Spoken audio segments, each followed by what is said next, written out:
In this video, we show you 3 different ways to get the new 1903 update. Stay tuned.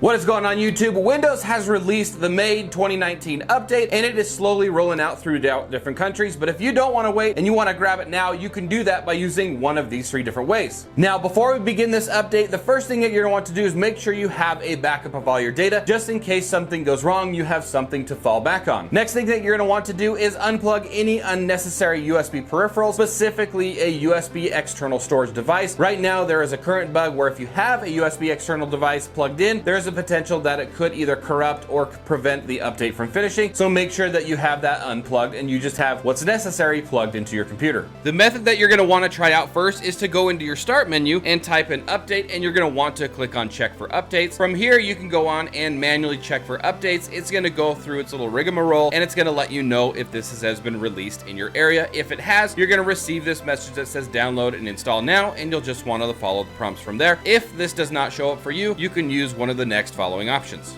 The next method that we're going to do is to go to their website, and you can do that by, of course, opening up your preferred browser and navigating to the website. I will link this website URL in the description of the video, and in here you're going to want to click on the top option that says update now. What this is going to do is it's going to download an upgrade assistant exe. You're going to want to run the exe, of course, accept the UAC prompt, and then it's going to walk you through a quick wizard after it scans the computer to verify that your computer has the necessary components to complete the job. As you can see right now, this PC is running 1809. The latest version is 1903, and then you can click on update now and it's going to check device compatibility. From there, you're going to want to go ahead and hit next and just follow the prompts until the upgrade finishes. Once the Windows Creation Tool download has finished, you're going to want to run it and it's going to take you through the wizard. You will want to accept, of course, the license terms, and remember that this is for those that are wanting to install a fresh, clean install of Windows. So you're going to want to create a installation media, hit next, and it's going to give you a rundown of the language, architecture, and edition of Windows you have. I would recommend using the recommended options for this PC checkbox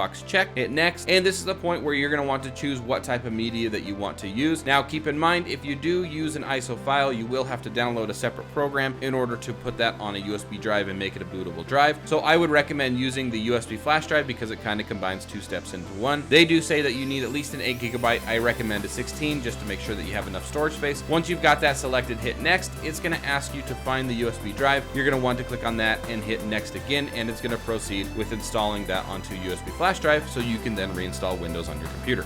And that wraps up today's video, bringing us into our question of the day.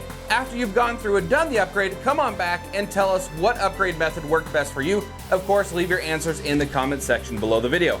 If you liked this video or found it informative and useful, give it a thumbs up. Be sure to check out some of the other videos that we have on this channel. We do a lot of how-tos, a lot of tutorials, and videos just like this one. I'll link a couple over there on the right-hand side of the screen, and of course, you can subscribe by clicking on the subscribe over there on the left. And don't forget to enable the bell notification so you guys don't miss out on any type of future content, and we will see you on the next video.